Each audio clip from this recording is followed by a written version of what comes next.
biasa. Dan Tuhan, biarlah Tuhan yang terus berbicara dalam hidup kami, karena kami gak bisa apa-apa tanpa Tuhan. Kaulah sumber dalam hidup kami. Maka itu kami datang hari ini dengan sebuah kerinduan besar untuk semakin mengenal pribadi Tuhan. Kami gak pengen mendapatkan informasi baru doang, melainkan kami pengen mengalami transformasi dalam Tuhan. Maka itu biarlah Tuhan yang hadir di tempat ini hari ini. Kami mengundang hadirat-Mu Tuhan. Biarlah Engkau yang berbicara kepada masing-masing pribadi kami. Urapi kami dengan Roh-Mu Tuhan, supaya hari ini ada perubahan yang besar yang terjadi dalam hidup kami semua. Pakai hamba-Mu ini di tengah setiap keterbatasan yang Kau yang pakai Tuhan, agar bisa memberikan sebuah berkat yang baik bagi setiap dari kami. Persiapkan hati kami juga, agar kami bisa menerima firman Tuhan dengan baik. Agar apa yang ditabur dalam sumber berakar, bertumbuh dan juga berbuah. Kami minta Roh Kudus yang tuntun dari awal, pertengahan hingga akhir. Terima kasih Tuhan. Di dalam nama Tuhan Yesus, semua yang percaya kita sama-sama katakan amin. Mari kita berikan kemuliaan buat Tuhan kita yang luar biasa. Selamat malam teman-teman semua, apa kabar? Wah, masa cuma seperti itu semangatnya? Coba sekali lagi. Apa kabar teman-teman semuanya? Sekali lagi, supaya lebih semangat lagi, bisa 2 kali lipat lebih semangat. Apa kabar semuanya? Nah, gitu dong. Senang banget hari ini bisa bergabung sama teman-teman semua ya. Hari ini aku merasa sangat honored, terhormat bisa hadir di sini melihat wajah ganteng dan cantik teman-teman semua. Pada percaya dirinya ganteng dan cantik? Amin ya. Kok yang amin cuma setengah ya kayaknya ya. Harusnya semuanya, kita semua ganteng dan cantik. Dan hari ini saya merasa Tuhan telah persiapkan firman yang luar biasa buat setiap dari kita. Tapi sebelumnya mungkin aku pengen perkenalkan diri sedikit dulu, karena ini mungkin pertama kali aku datang ke sini ya. Karena kata orang-orang kan gak kenal maka kenalan, maksudnya ya, gak kenal maka kenalan. Jadi perkenalkan, nama aku adalah Revi. Dan aku saat ini melayani di salah satu gereja lokal, yaitu di GBI Gilgal di Pantai Indah Kapuk. Jadi nggak terlalu jauh juga, mungkin 20 menit dari sini. Dan juga aku suka aktif di sosial media seperti di Instagram, YouTube, TikTok. Tapi bukan yang joget-joget ya teman-teman, jadi jangan salah dulu. Biasanya nyampein firman. Jadi senang banget setiap kali dikasih kesempatan dan kepercayaan untuk berbagi ini, karena aku percaya firman yang udah mengubah hidup aku ini bisa mengubah kehidupan setiap dari kalian juga. Ada yang percaya? Amin? Jadi hari ini kita bahas firman dengan judul Renewal in Unity. Renewal in Unity, pembaruan di dalam kesatuan. Teman-teman, aku pengen nanya sedikit nih kepada setiap dari kita. Kalau misalnya kita beli sesuatu yang baru, pengennya lebih bagus dari yang lama atau lebih jelek dari yang lama? Lebih bagus ya, betul ya. Kalau misalnya beli handphone, kita berharap kameranya lebih bagus kan, betul ya. Kita nggak pernah beli handphone baru, kita berharap semoga kameranya lebih jelek dari yang sebelumnya. Ada? Nggak ada. Contoh, punya pacar baru ya kan, sama mantan misalnya udah putus, pengennya punya pacar baru yang lebih baik atau lebih jahat? Lebih baik pasti kan. Kita pasti kalau misalnya ada sesuatu yang baru, pengennya sesuatu yang baru ini lebih baik. Nah begitu pula seharusnya ketika kita menjadi orang-orang Kristen. Kita yang tadinya mungkin gak kenal Tuhan jadi kenal Tuhan. Kita yang tadinya gak gereja jadi gereja. Kita yang tadinya mungkin bukan Kristen jadi Kristen. Harusnya ada sebuah pembaruan yang baik, bukan yang buruk. Tapi kesalahan kita seringkali sebagai orang Kristen, ketika jadi orang Kristen, bukannya mengasihi, bukannya lebih baik, melainkan malah menghakimi. Ada juga kan yang kayak gitu kan? Ketika jadi orang Kristen, aktif gereja, lihat orang-orang berdosa, jadi menghakimi. Nah jangan sampai kita seperti itu. Kita seharusnya menjadi orang-orang Kristen yang menjadi baru, artinya menjadi lebih baik, menjadi lebih penuh dengan kasih. Ketika ketemu orang berdosa, harusnya kita lebih lagi mau menolong mereka ke arah yang benar. Seharusnya kita menjadi orang-orang Kristen yang fokus untuk membangun yang namanya persatuan, unity. Ini adalah sesuatu yang penting, dan inilah yang Tuhan pengen kita punya.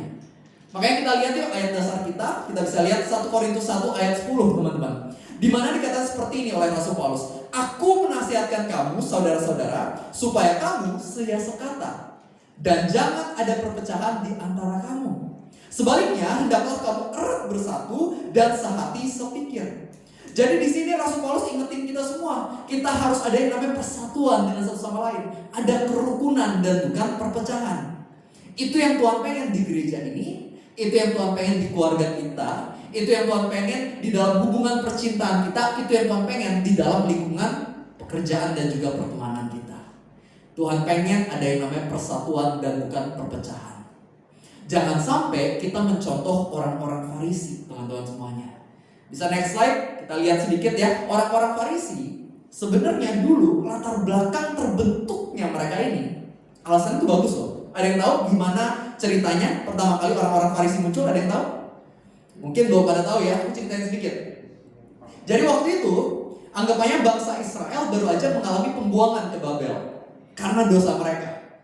Jadinya Tuhan kasih hukuman, mereka mengalami pembuangan ke Babel. Anggapannya jadi bangsa yang seperti dijajah, gak enak hidupnya, gak sejahtera.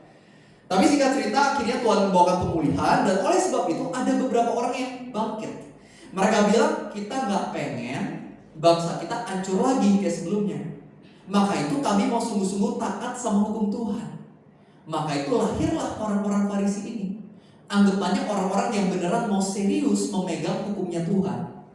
Alasan awalnya bagus gak? Bagus. Tapi sayangnya di tengah perjalanan hati mereka mulai jadi salah. Makanya ketika Tuhan Yesus pelayanan di atas bumi, dia berkali-kali menegur orang-orang Farisi. Karena meskipun awalnya mereka itu tulus, di tengah perjalanan hatinya mulai bengkok. Makanya Tuhan Yesus berkali-kali menegur mereka. Dan setidaknya ada 3 kesalahan dari orang Farisi yang seringkali menyebabkan perpecahan dan bukan persatuan. Yang pertama adalah keegoisan. Keegoisan. Kalau misalnya kita lihat pada Matius 23 ayat 14, dikatakan seperti ini. Celakalah kamu, hai ahli Taurat dan orang Farisi. Kamu orang-orang munafik. Kamu menelan rumah janda-janda, sedang kamu mengelabui mata orang dengan doa yang panjang. Sebab itu kamu akan menerima hukuman yang lebih berat. Jadi di sini Tuhan Yesus menegur orang Farisi karena ternyata meskipun di luarnya kelihatannya mereka religius, mereka ini suka memanfaatkan janda-janda. Bukannya memberkati janda-janda, melainkan mereka malah memanfaatkan. Bukannya memberikan sumber daya, melainkan malah memperdaya. Bukannya menginspirasi, melainkan malah memanipulasi. Jadi anggapannya waktu itu orang-orang Farisi ini mereka egois, mereka serakah. Gak benar hidupnya. Padahal yang Tuhan pengen, kita ini murah hati, menolong satu sama lain. Coba teman-teman, lebih senang punya teman yang murah hati atau egois? Coba, kalau saya punya teman nih, pengennya yang setiap kali makan sama kita gak pernah mau bayar, maunya dibayarin doang, atau yang mau bayarin kita? Kok pada bingung ya? Ini bukan pertanyaan jebakan, jujur aja. Mau yang mana? Yang bayarin kita doang, murah hati ya kan? Masa yang minta dibayarin terus? Contoh lain, kalau misalnya punya pacar, pengennya yang kasih kado ke kita atau cuma minta-minta kado terus ke kita? Ini bukan trick question, dijawab aja teman-teman, jujur aja. Yang kasih kado dong. Kita gak mau pasangan yang cuma minta-minta kado doang kan? Kita maunya pasangan yang murah hati. Nah sama, kalau misalnya kita pengen punya pasangan, teman yang murah hati, kita juga harus jadi pribadi yang murah hati. Kalau misalnya sebuah hubungan, misalnya di dalam keluarga atau relationship percintaan, dua-duanya sama-sama egois, bahagia gak hubungannya? Gak bahagia, gak enak. Yang enak kan kalau bisa hubungan cowok-cewek sama-sama memberi, melayani, menolong. Nah lebih bahagia, betul ya? Sama di dalam tempat kerja, mau di sekolah, mau di gereja, jadilah orang yang saling murah hati, saling memberi. Kisah para Rasul 20 ayat 35 aja, Tuhan Yesus bilang lebih berbahagia memberi daripada menerima. Kalau misalnya kita egois terus, serakah terus, percaya deh, gak akan ada yang mau temenan sama kita. Teman kita bakal dikit. Orang-orang males lihat muka kita kalau bisa kita egois. Yang Tuhan pengen adalah untuk kita jadi pribadi yang murah hati. Sebagaimana Bapa kita di surga adalah Bapa yang murah hati. Kita diberkati untuk jadi berkat. Kita diberkati bukan untuk jadi baskom berkat, melainkan jadi selang berkat. Untuk menyalurkan apa yang telah kita terima dari Tuhan. Jadilah pribadi yang murah hati dan bukan egois. Baru persatuan bisa terjadi. Yang kedua, jangan sampai kita sombong seperti orang-orang Farisi. Orang-orang Farisi ini sombong pada Lukas 18 waktu itu. Dikatakan bahwa Tuhan Yesus lagi mengajar kepada orang-orang yang menganggap dirinya benar dan menganggap orang lain salah atau rendah. Tuhan Yesus kasih perumpamaan kayak gini. Pada suatu ketika ada 2 orang yang datang ke bait Allah. Satu orang Farisi, satu lagi pemungut cukai. Orang Farisi ini dia berdoa seperti ini. Tuhan, terima kasih karena aku beda sama yang lain. Aku bukan penzina, aku bukan perampok, aku bukan orang lain. Aku beda sama pemungut cukai ini. Aku puasa 2 kali seminggu dan juga aku balikin persepuluhan. Sedangkan si pemungut cukai, dia memukul dadanya dan dia mengatakan, Tuhan, milikilah belas kasihan untuk orang berdosa seperti aku. Dan dikatakan oleh Tuhan Yesus, di antara kedua orang ini hanya satu yang dibenarkan, yaitu si pemungut cukai dan bukan si orang Farisi. Sebab barang siapa meninggikan diri, dia akan direndahkan, dan barang siapa merendahkan diri, dia akan ditinggikan. Jadi di sini Tuhan Yesus ingetin pada setiap dari kita, jangan sampai kayak orang Farisi sombong. Harusnya kita menjadi orang-orang yang rendah hati, be humble. Itu yang Tuhan mau. Yakobus 4 ayat 6 dikatakan Tuhan menentang orang-orang yang congkak, tapi memberikan belas kasihan buat orang-orang yang rendah hati. Kalau misalnya kita pengen dapat belas kasihan Tuhan, jadilah orang yang rendah hati. Kalau kita sombong terus, Tuhan bilang, ngapain aku kasih lebih ke kamu? Lebih baik aku kasih kepada orang yang rendah hati, yang bersyukur. Ini bedanya ya, orang sombong sama rendah hati. Orang sombong pamer, orang rendah hati bersyukur. Beda loh. Kalau pamer, memuliakan diri sendiri. Kalau bersyukur, memuliakan nama Tuhan. Kalau pamer, bilangnya aku yang hebat. Kalau bersyukur, bilangnya Tuhan yang hebat. Pilihan di tangan kita. Mau jadi yang mana? Sombong atau jadi pribadi yang rendah hati? Teman-teman lebih suka temenan sama yang sombong atau rendah hati? Pernah gak ketemu orang sombong terus kita kayak, ih gemes deh, sombong banget, pengen deh kayak dia? Ada? Gak ada kan? Kita senangnya orang mungkin posisinya tinggi, pencapaian tinggi, tapi rendah hati. Bagi kita itu baru keren. Orang yang rendah hati temannya banyak, tapi orang yang sombong pasti cepat atau lambat akan mengalami kejatuhan di dalam hidupnya. Orang yang sombong lama-lama partner-partnernya, rekan-rekannya pasti bakal ninggalin, males kerja sama dia. Tapi orang yang rendah hati itu pasti akan jadi magnet. Banyak orang yang mau datang, banyak orang yang mau support, banyak orang yang mau bergaul sama kita. Jadilah orang yang rendah hati. Yang ketiga, jangan sampai kita iri hati kayak orang Farisi. Orang Farisi juga suka iri hati. Di Matius 27 ayat 18 dibilang, Pilatus tahu orang Farisi dan para imam membawa Yesus ke hadapannya karena mereka dikuasai rasa dengki. Bahasa Inggrisnya, kalau misalnya kita lihat translasi Inggrisnya, disebutnya they are envy. Mereka iri hati. Nah benar, kalau kita lihat teks lain dikatakan bagaimana waktu itu mereka berencana membunuh Yesus, karena mereka lihat orang-orang lebih banyak ikut Tuhan Yesus dibandingkan ikut mereka. Mereka iri hati, kok orang-orang lebih suka Yesus dibandingkan kita? Jadi mereka mau membunuh Yesus waktu itu. Iri hati akan mendorong kita melakukan hal-hal yang gak baik, gak benar, bahkan dosa yang sangat amat besar. Contohnya, kalau kita lihat waktu itu Farisi kan membunuh Yesus karena iri hati ya. Dan bukan cuma mereka, Saul membunuh Daud gara-gara apa? Iri hati, ya kan? Dia dengernya cewek-cewek pada nyanyi, oh Saul mengalahkan ribuan musuh, tapi Daud mengalahkan berlaksa-laksa. Iri hati dia, kok rakyatku lebih suka sama Daud dibandingkan aku. Langsung membunuh Daud. Contoh lain lagi, Kain dan Habel. Kenapa Kain bunuh Habel? Karena dia iri hati, dia lihat kok Habel persembahannya disukai Tuhan, persembahanku enggak ya. Jadi dia bunuh adiknya sendiri. Iri hati akan mendorong kita melakukan hal-hal yang ngawur. Di Yakobus 3 ayat 16 dibilang, di mana ada iri hati dan mementingkan diri sendiri, di sana ada berbagai macam kekacauan dan perbuatan jahat. Hati-hati. Kalau misalnya kita suka iri hati, ada orang dapat berkat, kita nggak ikutan happy. Yang ada, kita malah marah, kesel, hati nggak tenang. Kok dia yang diberkati bukan saya? Nggak bisa happy loh orang yang suka iri hati. Kalau orang yang iri hati, dia nggak bisa nikmati berkat yang ada di dalam hidupnya. Dia fokusnya sama berkat orang lain terus. Dia ngelihatnya baju baru orang lain, dia lupa dia padahal dapat barang-barang, berkat-berkat baru lain dari Tuhan. Ingat, setiap orang itu diberkati, hanya saja berkat setiap orang berbeda-beda. Setiap orang punya kemampuan, hanya saja kemampuan setiap orang berbeda-beda. Setiap orang punya kelebihan, hanya saja kelebihan setiap orang berbeda-beda. Nggak usah iri hati. Ketika kita iri hati, kita nggak bisa happy, dan juga kita nggak akan bisa bergaul dengan akrab sama orang lain. Orang bisa bergaul akrab dengan sesama ketika dia, orangnya itu bersyukur dan bukan iri hati. Jadi ini adalah 3 hal yang harus kita hindari. Jangan sampai kayak orang Farisi yang waktu itu gak bisa bergaul akrab dengan orang-orang yang mungkin terkenal berdosa. Yesus beda. Yesus bisa bergaul dengan siapa aja. Bahkan orang-orang yang dianggap orang-orang sampah waktu itu, pelacur, pemungut cukai, orang-orang yang dijauhi dianggap berdosa, Tuhan Yesus tetap bisa bergaul dan jadi berkat buat mereka. Kenapa? Karena Tuhan Yesus, dia murah hati, dia rendah hati, dan juga dia itu adalah pribadi yang penuh dengan kasih. Nah seharusnya begitu pula adalah setiap dari kita. Jadilah orang yang penuh dengan kasih, karena itulah yang Tuhan pengen di dalam kehidupan kita. Begitu pula di dalam gereja. Saya suka sedih kalau bisa dengar gereja satu, gosipin gereja lain. Kan kadang-kadang ada gitu kan? Cuma mentang-mentang perbedaan di dalam gaya worship misalnya, langsung merasa aduh worship kayak gitu salah, yang benar worship di tempat kita.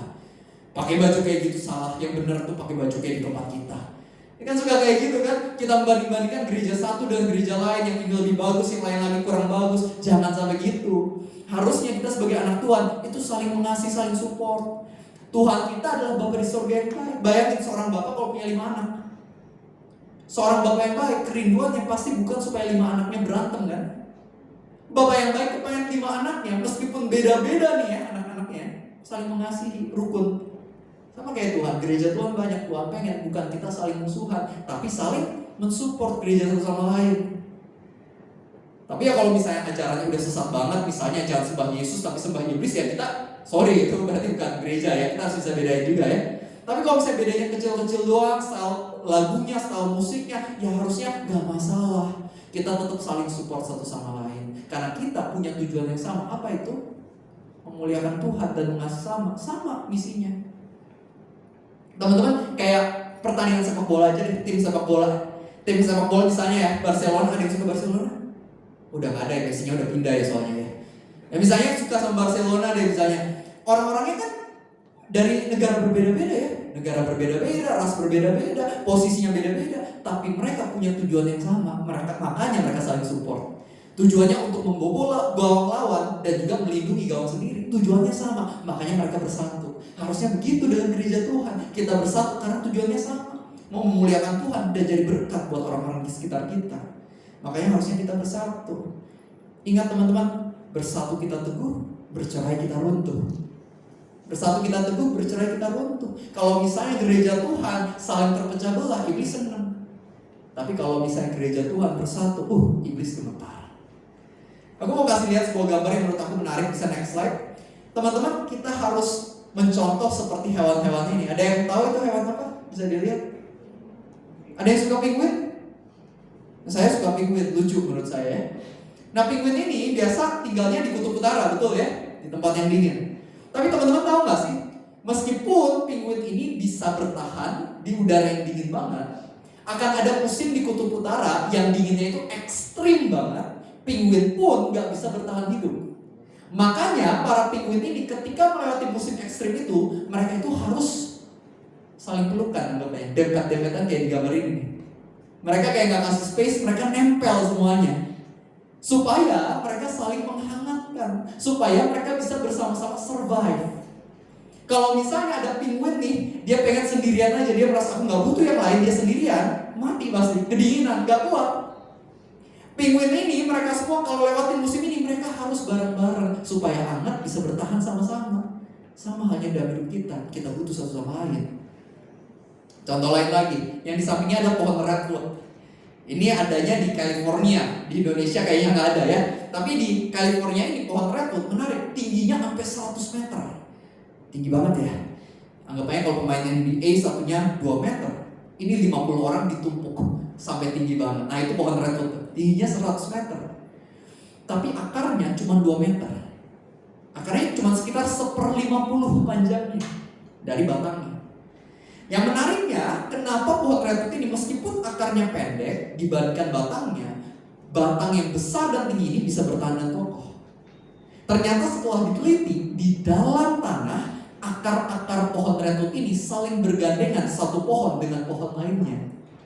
Jadi di dalam tanah kalau misalnya ada 50 pohon redwood di sebuah hutan, maka 50 pohon redwood ini akarnya saling gandengan. Jadi pas badai datang, angin kenceng datang, dia bukan sekedar menyerang satu pohon, tapi dia menyerang 50-nya. Karena 50-nya saling gandengan, dan itu yang bikin mereka kuat. Nah sama halnya dalam hidup kita, makanya sekali lagi kita gak bisa hidup sendirian. Kita butuh satu sama lain, kita saling melengkapi. Makanya jangan pernah sombong dan merasa diri kamu begitu hebat. Tuhan sengaja memberikan kita, meskipun ada kelebihan, ada kelemahan juga kan? Teman-teman punya kelemahan?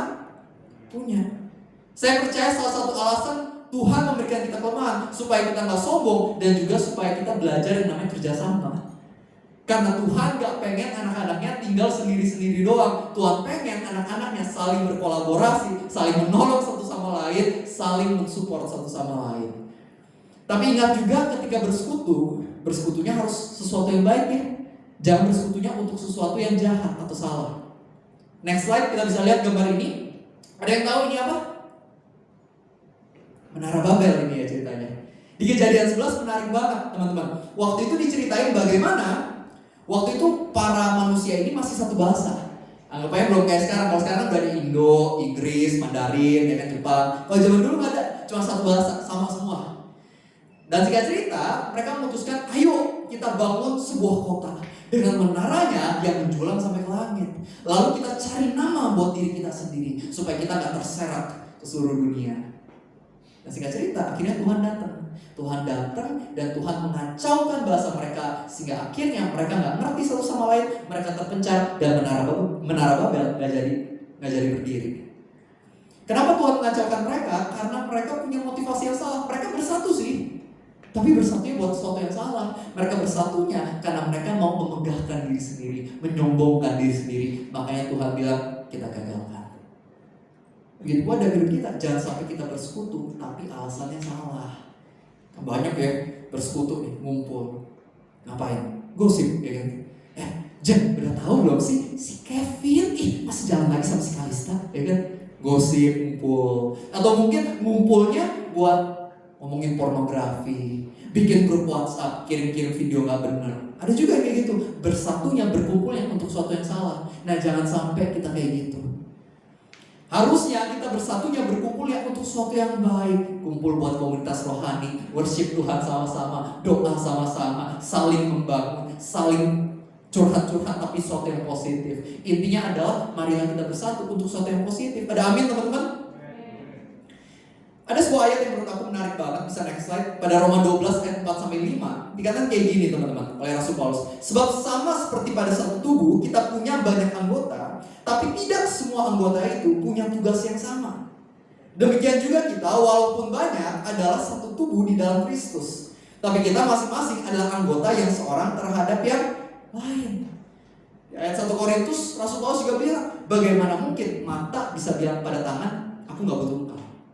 Gimana kepala bisa ngomong ke kaki, aku gak butuh engkau. Rasul Paulus lagi pengen bilang bahwa kita ini itu ada pada tubuh yang sama, tubuh Kristus. Dan kita ini punya fungsi yang berbeda-beda. Teman-teman kayak tubuh kita aja. Kamu mau gak punya mata, tapi gak mau punya tangan? Tangannya ganti mata, mau? Gak mau kan? Mau punya kaki, tapi gak mau punya mulut? Ada? Gak mau. Kita seneng ya punya semuanya, punya mulut, mata, telinga, hidung. Kita punya bagian tubuh masing-masing yang punya fungsinya masing-masing. Kita harus mensyukuri semuanya ini punya part bagiannya masing-masing. Kita gak bisa bilang, oh mata lebih penting dari tangan. Gak bisa, karena punya fungsinya masing-masing. Contohnya di tanda pertandingan sepak bola deh. Kan ada striker, ada kiper ya. Kalau misalnya kipernya sombong, dia bilang, aku gak butuh striker. Apa yang terjadi? Ya mungkin bisa nepis bola, gak masuk kan gawangnya, tapi gak ada yang cetak angka ke gawang musuh. Sebaliknya, ada striker tapi gak ada kiper, ayo. Mungkin bisa cetak angka ke gawang musuh, tapi gak ada yang jaga gawang sendiri. Kalah juga sama aja, gak bisa. Saling melengkapi, begitu pula gereja. Pendeta mau sehebat apapun, mau dia ngomong orang-orang kejang-kejang di lantai semuanya, kalau misalnya dia gak punya tim, jalan gak gerejanya? Gak bisa. Pendeta sehebat apapun tetap butuh worship leader, tetap butuh yang namanya guru sekolah minggu, butuh usher-nya, butuh mungkin tim security, clean service, dan yang lain-lain. Setiap orang itu punya bagiannya masing-masing. Maka itu kita gak boleh membanding-bandingkan. Jangan merasa diri begitu hebat dan jangan merasa diri begitu rendah. Kita harus tahu setiap orang punya bagiannya masing-masing. Kita harus saling support. Itulah yang Tuhan pengen dalam hidup kita. Ada amin teman-teman semuanya? Pemain keyboard boleh bantu saya. Teman-teman, jadi intinya Tuhan pengen kita punya yang namanya persatuan. Dan saya keingat ada sebuah kisah yang menurut saya bagus banget. Bisa next slide. Ini adalah gambar dari Musa waktu itu.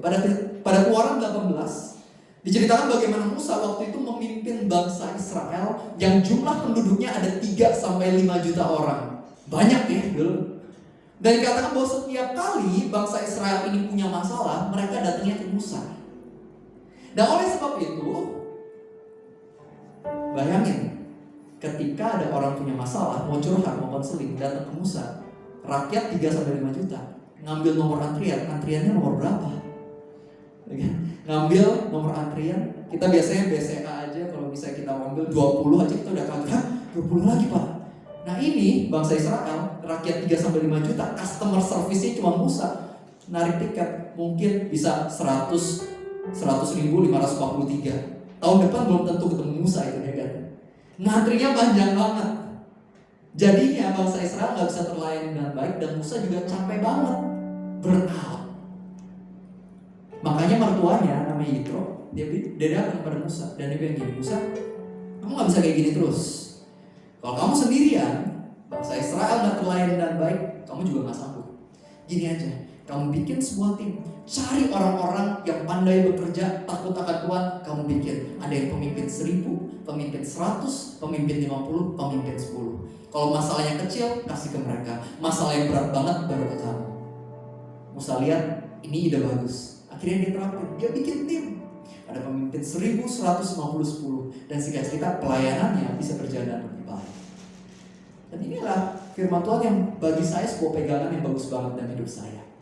Karena dulu saya mulai pelayanan Grace Step, itu 2 tahun saya kerjain sendiri. Semua orang yang chat sama 2 tahun itu, saya yang balas sendiri. Balasnya gak cuma sekali, sampai kelar sendiri.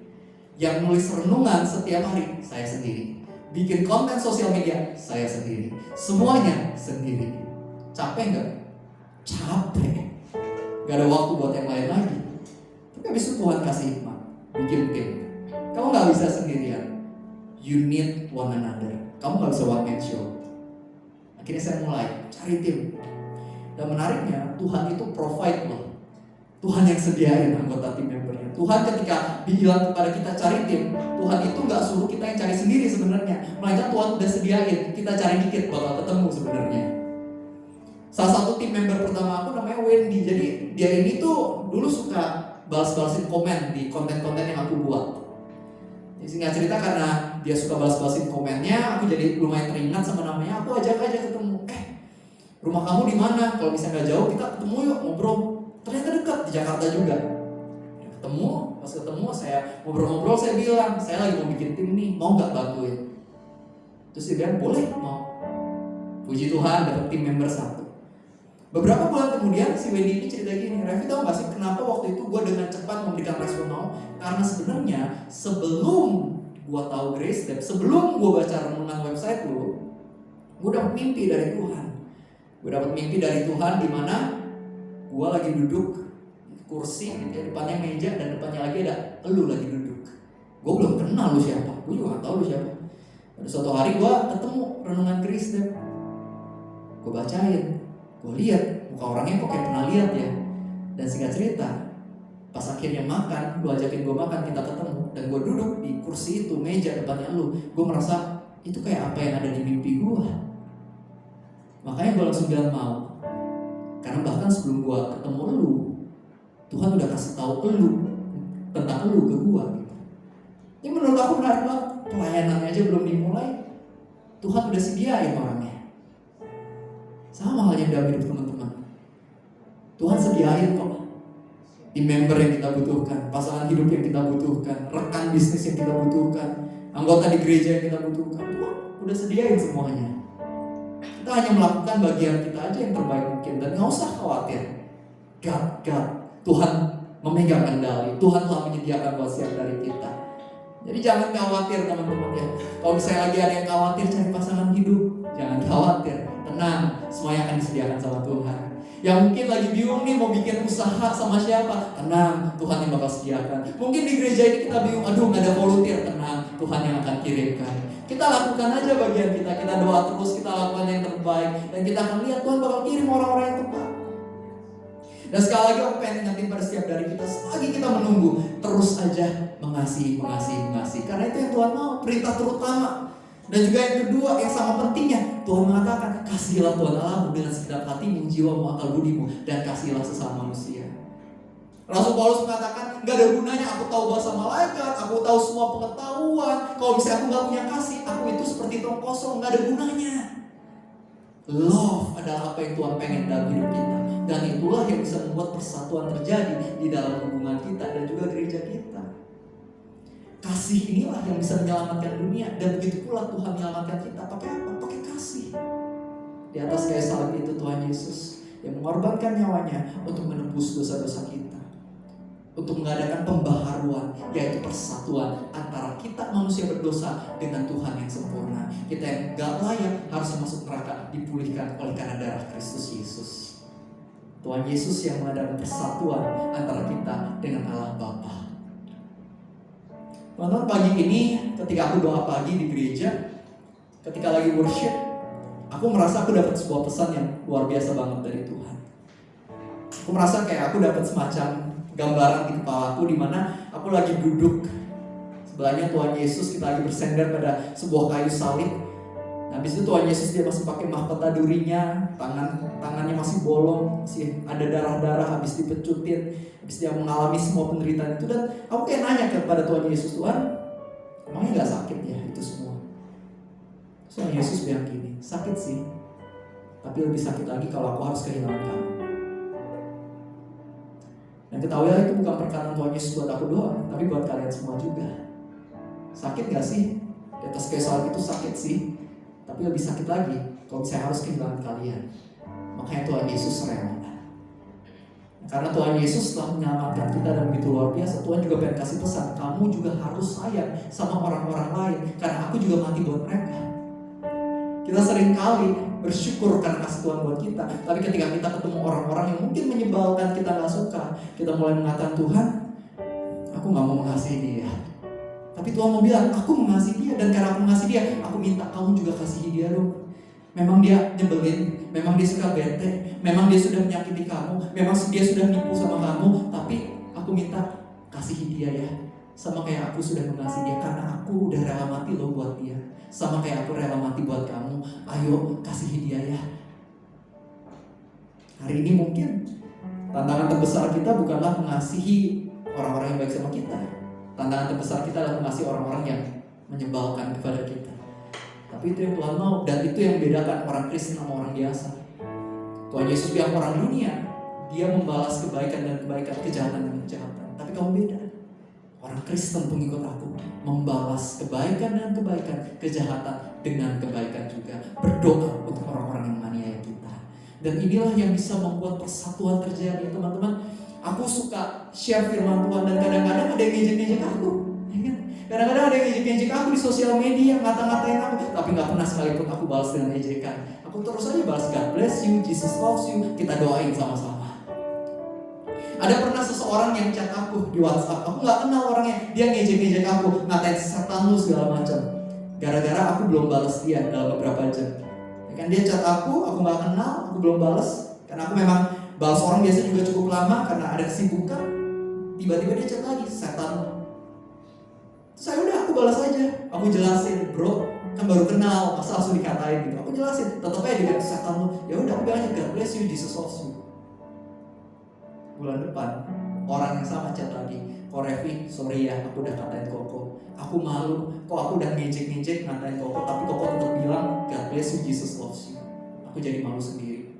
Boleh nggak aku ikut komsel Koko? Singkat cerita, hingga hari ini orangnya masih ada di komsel aku. Ketika kita membalas kejahatan dan kebaikan, di situ mukjizat baru bisa terjadi. Di situ persatuan yang mungkin tadinya kelihatan mustahil baru bisa terjadi ketika ada yang namanya kasih atau love.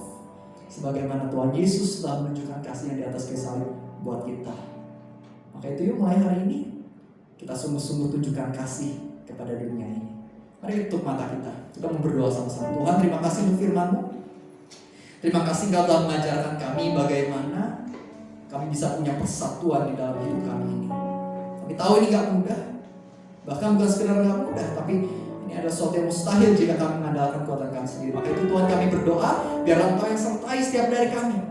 Biarlah Engkau yang mampukan kami semua, sehingga memiliki kasih yang besar seperti kasih-Mu.